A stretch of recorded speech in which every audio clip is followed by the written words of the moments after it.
Bomba en la Reserva Federal. Donald Trump va a anunciar este viernes al nuevo presidente de la Reserva Federal. Kevin Warsh es el favorito para obtener el puesto. Warsh, que recordemos es ex gobernador de la Fed, nombrado por George W. Bush y probablemente sea el que más atienda las demandas de Donald Trump para reducir los tipos de interés más rápido. Pero hay muchos más candidatos. Recordemos que ya se peleó con el actual presidente Jerome Powell sobre los ajustes de política monetaria. No obstante, Donald Trump, que confirmaba que dará a conocer esta mañana de viernes, hora central, hora local estadounidense, su elección para el próximo encargado de comandar la política monetaria. Un Trump que asegura que ha decidido a una buena persona para dirigir la Fed, asegurando que en este caso será una gran elección. And we're going to be announcing next week, I think sometime, Scott and Howard and everybody, we're going to be announcing the head of the Fed, who that will be. And it'll be a person that will, I think, do a good job. We're paying far too much interest in the Fed. The Fed rate's too high, unacceptably high. We should have the lowest. ¿Qué tal? ¿Cómo están? Es viernes 30 de enero y así comenzará la actividad informativa al otro lado del Atlántico. Mientras tanto, hay muchas más cosas, pero lo cierto es que Kevin Hassett, según publica hoy el diario Wall Street Journal, anoche mantuvo un encuentro con Donald Trump. En este caso se alimentan las especulaciones de cara a que Kevin Hassett pueda ser el futuro presidente de la Reserva Federal, aunque lo cierto es que en los últimos tiempos se han caído algo más las opciones. Otro de los nombres que más suena es el de Rick Rieder.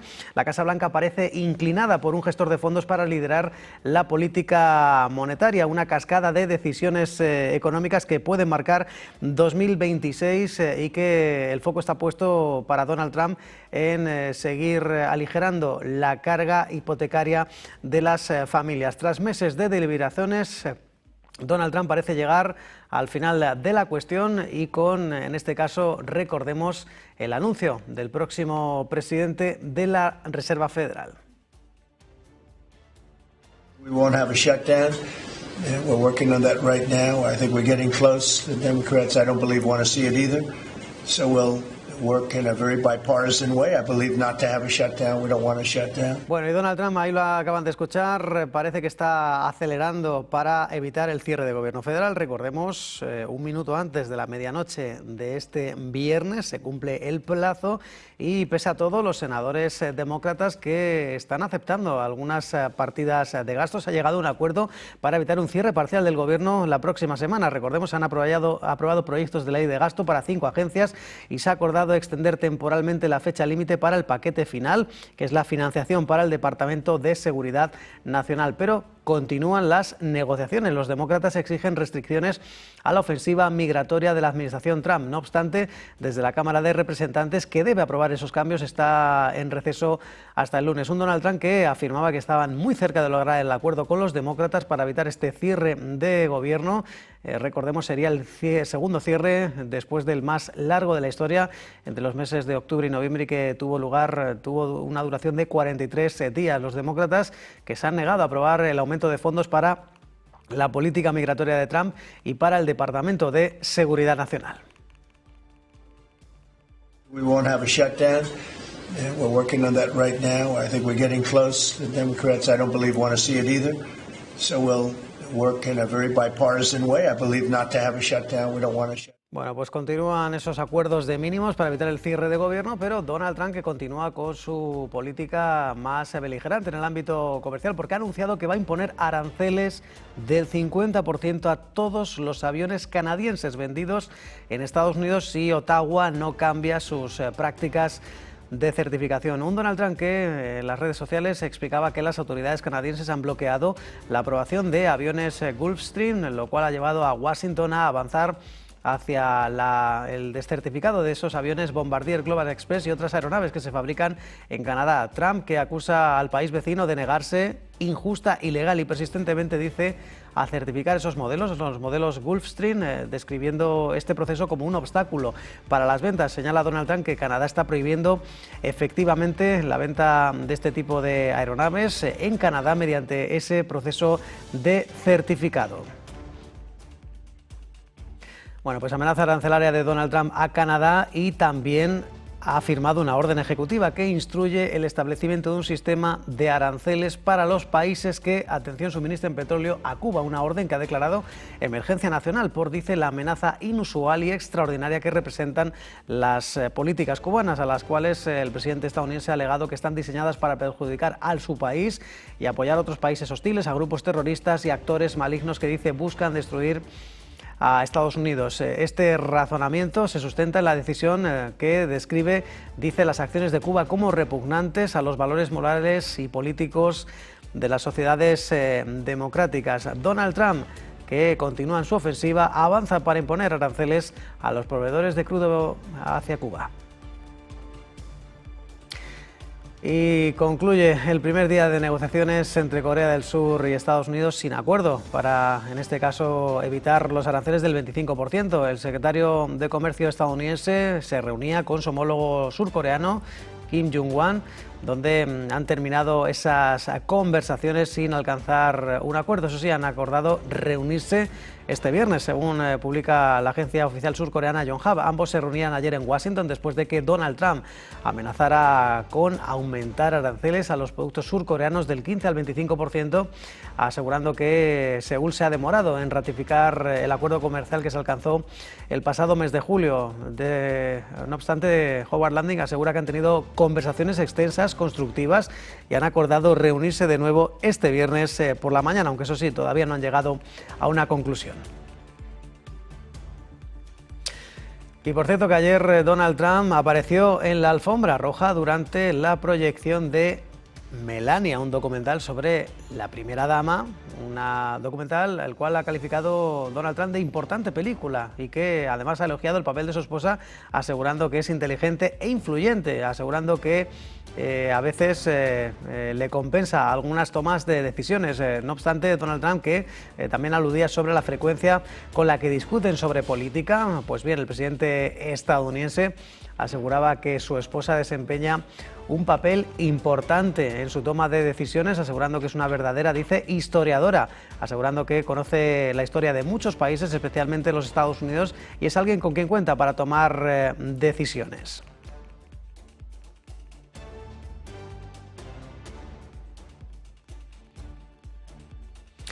Y seguimos hablando de Estados Unidos porque en Carolina del Sur ha estallado un brote de sarampión que supera los 800 casos. Es el mayor caso, es el mayor brote en más de 3 décadas. La propagación de este virus, que afecta principalmente a menores y adolescentes, con el foco principal en el condado de Spartanburg. Las autoridades sanitarias, que han activado cuarentenas en escuelas, se han reforzado campañas de inmunización ante el rápido aumento de los contagios. Un incremento de enfermedades que se ha registrado principalmente en Spartanburg, donde la propagación está asociada con comunidades con bajas tasas de vacunación. Los datos oficiales indican que la mayoría de los afectados no contaba con el esquema completo de inmunización o desconocía su estado.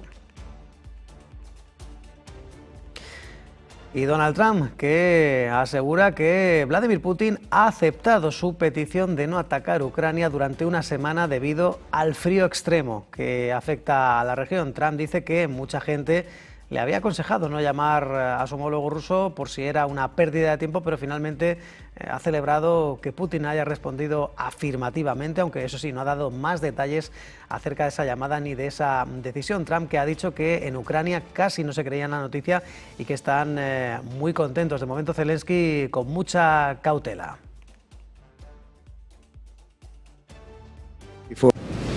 And because of the cold, extreme cold, they have the same that we do. I personally asked President Putin not to fire on Kiev and the cities and towns for a week during this. It's extraordinary. It's not cold. It's extraordinary cold, record-setting cold. Over there too, they're having the same. It's a big pile of bad weather, the worst. But it was It really, they said they've never experienced cold like that. And I personally asked President Putin not to fire into Kiev and the various towns for a week, and he agreed to do that. And I have to tell you, it was very nice.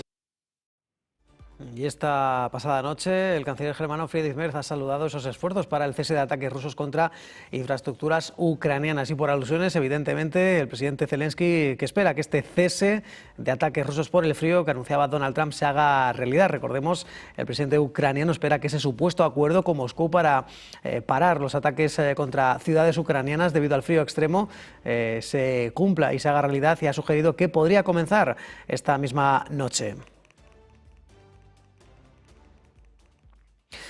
Mientras tanto, el Consejo Europeo ha anunciado que la Unión Europea está ampliando su lista de sanciones contra Rusia. Ha añadido 6 personas por actividades de manipulación de información. El Consejo Europeo, que incluye en esa lista a presentadores de televisión como Dmitry Guberniev, entre otros, así como otros propagandistas. Ha estado Bruselas trabajando, apoyando, dice, canales de televisión de propaganda rusos o presentando mítines y programas de propaganda. En un comunicado explican que hay un actor, Roman Chumakov, y el bailarín de ballet ruso de origen ucraniano, Sergei Polunin, que también han sido incluidos en esta lista por, dicen, promover propaganda prorrusa y teorías conspirativas sobre la invasión rusa en Ucrania. Con las de hoy hay un total de 65 personas y 17 entidades sancionadas. La Unión Europea, que introduce nuevas sanciones, y Kaja Kallas, la alta representante de la Unión Europea, que sigue manteniendo su proposición de seguir aumentando la presión sobre el Kremlin. And we have seen now that Americans have not supported Ukraine for almost over a year already. So Europeans are doing this so that Ukraine can defend themselves. So for us it is very important that the principles of territorial integrity and sovereignty are respected. We see, of course, that the international law is under much strain, not only in Ukraine but also by other powers. And this is what we will also discuss over breakfast with the ministers. Bueno, pues Kaja Kallas, que últimamente está algo más crítica con Estados Unidos. Y mientras tanto, hablamos de ese también paquete de sanciones contra la Guardia Revolucionaria iraní por parte de la Unión Europea, que a partir de ahora lo incluye en su lista de organizaciones terroristas. Pero en lo que respecta al régimen de Teherán, ha hablado el director general de la OMS, Tedros Adhanom. Ha asegurado que ha mostrado su preocupación por los numerosos ataques a personal y centros sanitarios en Irán, donde, dicen, en el curso de esa represión de las protestas se ha llegado a impedir incluso la atención sanitaria a personas que lo necesitaban. Tedros Adhanom, que ha explicado que la Organización Mundial de la Salud ha podido confirmar un ataque que se produjo en el hospital Khomeini a principios de enero, donde se registraron actos de violencia dentro y alrededor de este centro en la ciudad de Iyam para trasladar a personas heridas al hospital, así como los servicios médicos y los suministros que se vieron interrumpidos y afectados. Otro centro hospitalario que sufrió al menos un ataque fue el Hospital Sina en Teherán, donde se utilizaron gases lacrimógenos. El director general de la OMS, que también ha manifestado su profunda preocupación ante las denuncias de trabajadores sanitarios, dice agredidos, al menos 5 médicos detenidos cuando atendían a pacientes heridos. Voces de alarma en Irán mientras continúan las tensiones geopolíticas con Donald Trump. Mientras tanto, el presidente estadounidense, que recordemos sigue presumiendo de la economía y en este caso del récord del SP500, celebrando ese récord. No obstante, Donald Trump, que también hablaba de la economía, de su política comercial, y después de apostar por esos gravámenes del 50% para aviones canadienses, tras no alcanzar un acuerdo en la primera reunión de negociaciones con Corea del Sur y tras esa ofensiva para gravar a los países que apoyen el envío de crudo a Cuba, Donald Trump celebraba su primer año en el gobierno, en ese segundo mandato, asegurando que los aranceles están llevando mucho dinero a la economía estadounidense. Don't want to pay the tariff, and the tariffs are very, steep. They could be much steeper. You probably saw I put out a truth today, and the tariffs could be much steeper. We've been actually very nice about it. but even being nice about it, we've taken in hundreds of billions of dollars, and honestly, they've given us tremendous national security. The power that we have because of that, they have given us tremendous strength and national security. Bueno, pues Donald Trump, que valoraba uno de los principales ejes de su política, no solo económica, comercial, sino también incluso diplomática. Un Donald Trump que ayer celebraba esos 7.000 puntos del S&P 500, aunque finalmente no lograba alcanzar ese puntaje. Donald Trump que celebraba ese hito histórico, asegurando que hace apenas un año era impensable. And just yesterday, the S&P 500 hit 7,000 for the first time ever. There's never been any time at which it's done like that. And the other stocks also, I think it was 52 times for the Dow, had hit a record high. But the 7,000 was not a number that was even thinkable if you go back a year ago. So S&P hit 7,000 for the first time ever. The stock market has set... it's actually 52, 53 all-time record highs since the election, adding $9 trillion in value to savings, retirement accounts, and 401ks. And I mean, everybody benefits, but we have record stock markets. Companies have never done well. Bueno, y mientras tanto hablamos del ámbito empresarial y de xAI y SpaceX, que ambas pertenecientes a Elon Musk, el hombre más rico del mundo, que están discutiendo actualmente una posible fusión. Según publican varios medios estadounidenses, de concretarse esta fusión, los cohetes de Musk, los satélites Starlink, la plataforma de redes sociales X y el chatbot de inteligencia artificial Grok se unirían en una sola entidad. Las conversaciones se producen antes del esperado debut en bolsa de SpaceX, previsto para junio de este año. Esta fuente apunta además que, según el acuerdo propuesto, las acciones de xAI se intercambiarían por acciones de SpaceX. Y Wall Street ayer sufrió una jornada de caídas ante la preocupación del enorme gasto en inteligencia artificial, en particular en los centros de datos que no generan suficiente rentabilidad. Veíamos al S&P 500 ceder un 0,13%, el Nasdaq que corregía un 0,7%, mientras que el Dow Jones de Industriales finalmente se libraba con avances moderados de apenas del 0,1%. Los resultados de Microsoft provocaban una oleada de ventas, aunque su división de computación en la nube registró un aumento del 38% en los ingresos respecto al año anterior. La inversión en capital en la empresa aumentó un 66%. Eso generó muchas dudas en los inversores y finalmente cerró con caídas contundentes. También las acciones de Apple cerraban con apenas avances del 0,6% después de batir expectativas de ganancias e ingresos en el primer trimestre. Otras compañías, como la firma de almacenamiento de datos SanDisk, dejaba ganancias de casi el 15% tras mantener unas guías sólidas. Microsoft, que caía ese 10% después de señalar un crecimiento más lento en la nube. Hoy la atención de los inversores se van a centrar en las ganancias de las petroleras Exxon, Chevron, además de American Express o Verizon, entre otros. En el ámbito bursátil, también atentos en España a las cuentas de CaixaBank, y en el ámbito macro estaremos muy pendientes de los datos de PIB y IPC en España, la tasa de paro en Alemania junto al PIB del cuarto trimestre en la mayor economía de Europa. Sin salir del viejo continente, estaremos atentos a la última lectura, la lectura preliminar del cuarto trimestre en la zona euro, así como a la tasa de desempleo, y en Estados Unidos el turno para conocer los índices de precios de producción y el índice de gestores de compra de Chicago. A punto de llegar a las 7:20, tiempo para una breve pausa en Business Connection.